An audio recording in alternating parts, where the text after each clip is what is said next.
Hi there, it's Jana Eubank. I'm back with another scrapbooking process video, and today I'm playing with the Echo Park Paper Coffee Collection.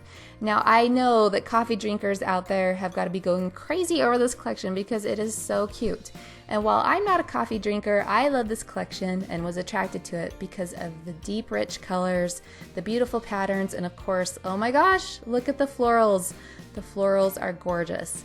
This is the second layout that I've created with this collection, and I'll be back next week to share the first one that I made when it goes live on the Echo Park Paper blog. So I had these two photos of my husband and I taking our oldest daughter out for a birthday lunch, and I knew I wanted to incorporate the floral pieces that I had cut out and also this darling little frame piece from the Ephemera pack.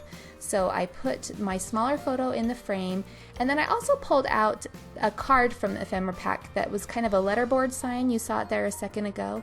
And I cut off the white border of it and decided to just tuck that piece behind my main photo to use kind of as a layering piece, just to peek out from behind that photo. That floral piece in the corner of the photos is from the 4x4 journaling cards paper, and I thought that would be a good thing to tuck in the corner there to kind of marry those two photos together. And then from there, I really didn't have a plan. I had pulled out this green coffee cups paper and thought I would use that as a layer behind, but I loved the color of it. I just wanted a smaller scale in the pattern, so I pulled out the same paper from the 6x6 paper pad and I cut it there in the circle and then stitched around it with some black thread and then placed that behind the flowers. And I just thought that kind of broke up all the blockiness that was going on with the rectangle photos and then just kind of, connected everything together nicely. And like I said, from there, I really didn't know what I was going to do. So I pulled out some more of the 6x6 papers and just decided to start tucking them behind and just see which patterns and colors caught my eye. I loved that small floral, but I felt it was a bit too busy with the pattern that was going on in the frame piece. And so I flipped it over and there was this solid pink paper and I thought that was perfect. So I notched the ends and then just tucked that piece there behind. There was this odd little space I pointed to there between the letterboard layer and the floral cluster, and I just grabbed another little fussy cut leaf and adhered that there to just cover that odd space. Now I'm just looking at more of the patterns and the colors and pulling out ones that I think might be fun to use. I love that peach floral. I love the checks in this collection, and I wasn't really sure, so I moved on for a minute.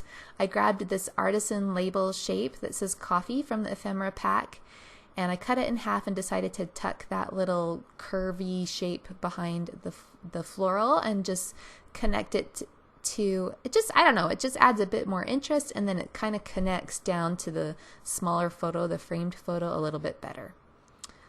From there I decided, you know what, I think I'm going to do an upside down L shape design for this paper, for this layout. So I grabbed the large buffalo check pattern of the 4x6 journaling cards and cut a large strip there.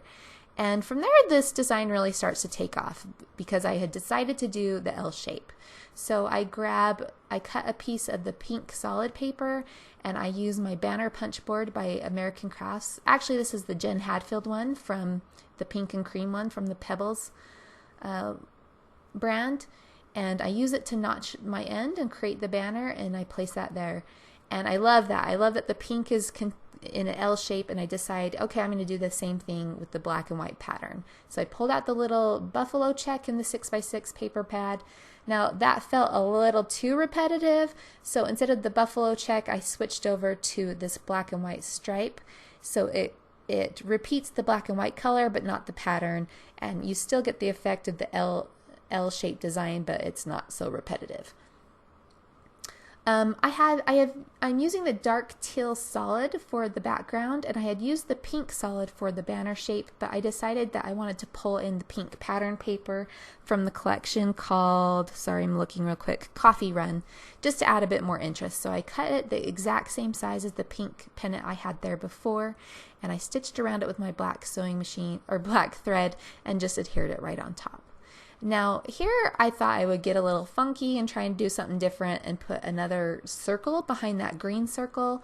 So I cut one out of that peach floral and I tried it out and I just did not like it. So I scrapped that idea, but then I decided to use the peach floral as a third banner piece going down that right side. So I cut it to size and cut it at an angle instead of the V, and used my the black thread from my sewing machine to stitch around it again, and then adhered that into place, and I loved it. It felt great.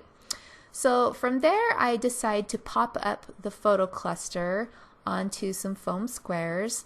So I do that, and I'll get that into place, and then I'll pull in this last little fussy cut floral piece from the Wake Up and Smell the Flowers, or Wake Up and Smell the Flowers paper, and I tucked that behind there. And then I had this little red flower that I'd also fussy cut, and I added that just to tie it in with the red flower that's in that cluster that I had used before.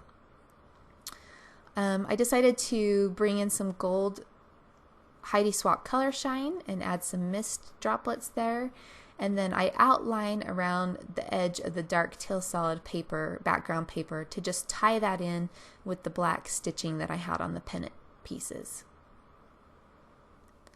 I wanted some more gold on this paper, so I grabbed this gold glitter letter set that I had, and I picked this up at Tuesday Morning recently, and I haven't seen it there recently. I think it was there around Halloween, so hopefully you grabbed it too, but it's a great little set.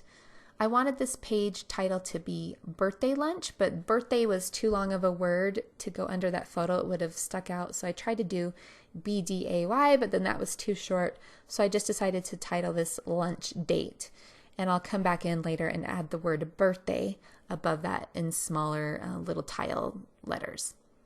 I added some white twine around the frame photo, and then I'm just getting these gold glitter letters into place.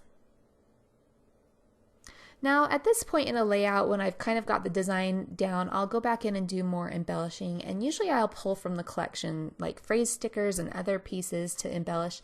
But since this isn't a layout about coffee, and because I'm not a coffee drinker, I couldn't really pull from those phrases. So I decided to pull out my punches and create my own embellishments instead with the 6x6 papers. So I punched the large butterfly out of a dark teal pattern paper from the paper pad, and then I'm doing the pink gingham as the middle layer, and then I pulled out some gold foil paper from my stash, and I'm putting the top layer is in that gold foil. So I've got the three butterflies. The bottom and middle layer are American Crafts butterfly punches. They're older, or they don't make them anymore, but if you have them, that's what I used. And then the top layer is a Martha Stewart Crafts. So I scattered those around, and when I'm doing a repetitive embellishment like this, I like to do it in odd numbers. So I decided to go with 5. Get those into place, and then I will add some journaling here below the title in just a second, as well as some more mist. And I also added these enamel dots to the center of the flowers just to give them a bit of dimension. There I'm pointing to the journaling. I decided to just write it onto the background paper. If I would have done journaling strips, I think the white color or the brighter color that I used would have popped off the page too much and kind of disrupted that L-shaped design that I have going on. So I decided just to write it in black ink on that background paper, and it's real subtle, and I love the way that looks. So here I'm using a little mini letter stamp set. This one's by American Crafts. I stamp it in dark teal ink on a white paper, and then use a circle punch to just make my own little tile letter stickers, I guess. And then I'm using tweezers to get them into place so my fingers aren't in the way, so I can kind of center them the best. And then I added a sweet word sticker to the bottom butterfly, and that's it. That's the end of this layout. Some close-ups are coming up. I hope you enjoyed seeing this page come together. And again, this is the Echo Park Paper Coffee Collection. We'll see you next week. Bye-bye.